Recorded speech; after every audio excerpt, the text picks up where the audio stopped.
पिछले वीडियो में हमने HSAB प्रिंसिपल को जानने से पहले जनरल इंट्रोडक्शन की बात की थी। जनरल इंट्रोडक्शन में हमने एसिड बेस क्या होते हैं सबसे पहले इस बात को जाना।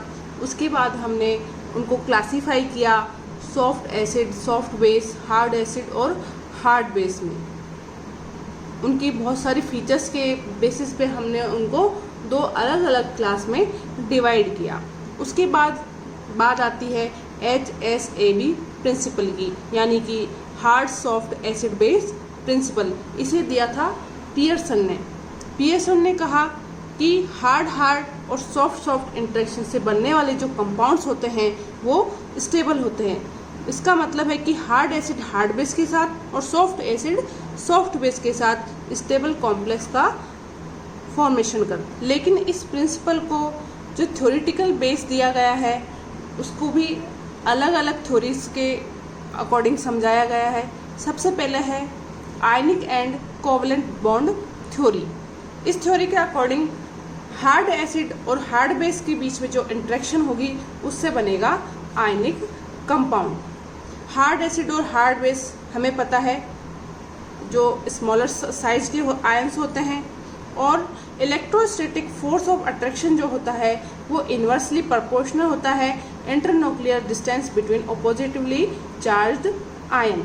यानी कि जो विपरीत आवेशित आयन हैं उनकी साइज जितनी छोटी होगी उनके बीच जो लगने वाला फोर्स है, जिसे हम कूलम्बिक फोर्स भी बोलते हैं या हम उसको इलेक्ट्रोस्टैटिक फोर्स ऑफ अट्रैक्शन भी बोलते हैं, वो उतना ही ज़्यादा होगा। जितनी छोटी साइज उतना ही ज़्यादा उनके बीच में फोर्स ऑफ अट्रैक्शन।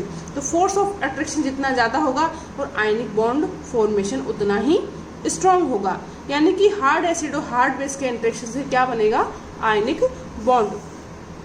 वैसे ही सॉफ्ट एसिड और सॉफ्ट बेस की जो इंटरेक्शन होगी उससे बनेगा कोवेलेंट बॉन्ड, यानी कि सहसंयोजी बंध।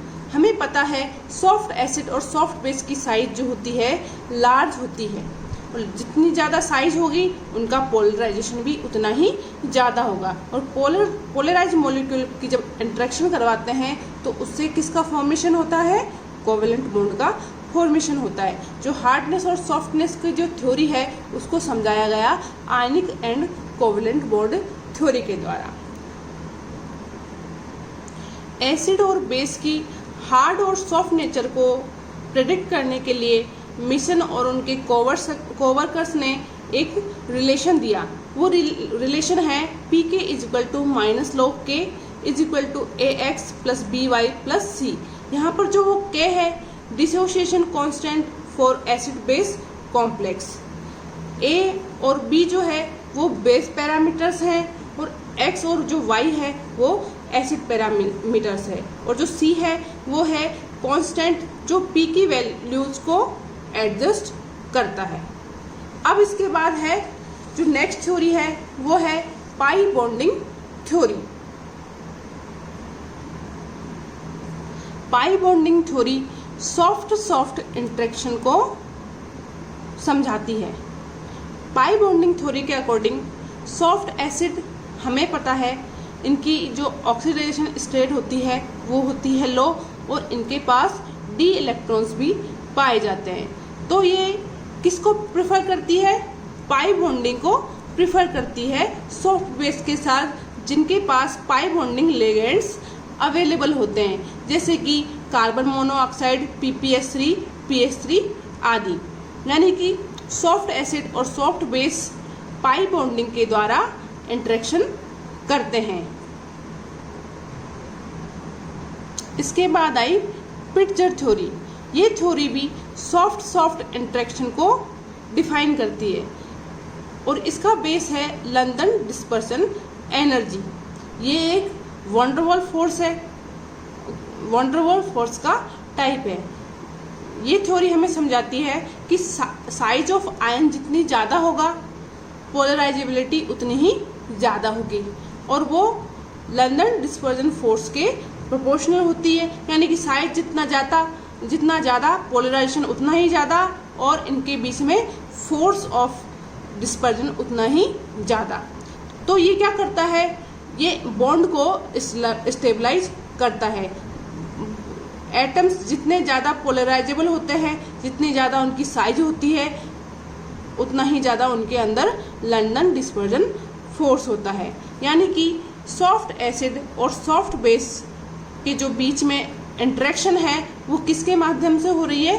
लंदन डिस्पर्जन एनर्जी या लंदन डिस्पर्जन फोर्स के द्वारा।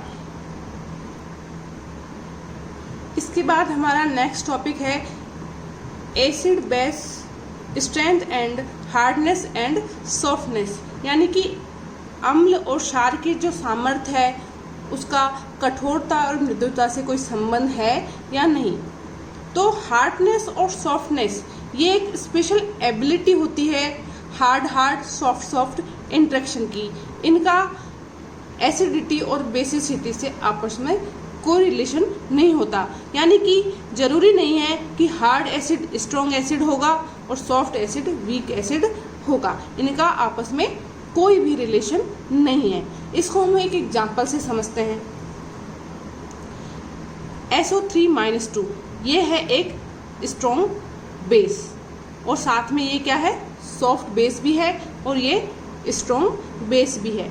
इसकी रिएक्शन कराते हैं हम हाइड्रोजन फ्लोराइड के साथ। यहाँ पे हाइड्रोजन आयन जो है वो है हार्ड एसिड और फ्लोराइड आयन जो है वो है हार्ड बेस। जब इनकी इंटरेक्शन करवाते हैं तो यहाँ पर हमें ये प्रोडक्ट प्राप्त होता है। हम इस बात को अच्छे से जानते हैं कि जो स्ट्रॉन्ग एसिड और बेस होते हैं वो वीक एसिड और बेस को आसानी से रिप्लेस कर सकते हैं। तो यहाँ पर इस रिएक्शन में SO3-2 और F आयन यानी कि फ्लोराइड आयन दोनों ही क्या है? बेस। लेकिन जो स्ट्रेंथ है बेसिसिटी की वो होती है SO3-2 की फ्लोराइड से ज़्यादा। तो ये यहाँ पर इसको रिप्लेस कर देता है और यहाँ पर जो इंटरेक्शन है वो कौन सी है? Hard acid soft base interaction. तो ये चीज़ यहाँ पर क्या समझा रही है कि हार्डनेस और सॉफ्टनेस ये एक सिर्फ इंटरेक्शन का टाइप है। ये कभी भी ये डिफाइन नहीं करती कि हार्ड एसिड स्ट्रॉन्ग होगा तो सॉफ्ट एसिड वीक होगा। Strength of bases SO3-2 is always greater than fluoride ion are enough to force the reaction to right toward hard soft interaction।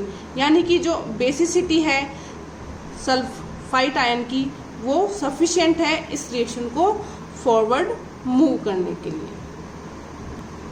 आज का टॉपिक इतना ही है। इसके बाद हम नेक्स्ट वीडियो में पढ़ेंगे HSAB प्रिंसिपल की लिमिटेशंस और उसकी एप्लीकेशन।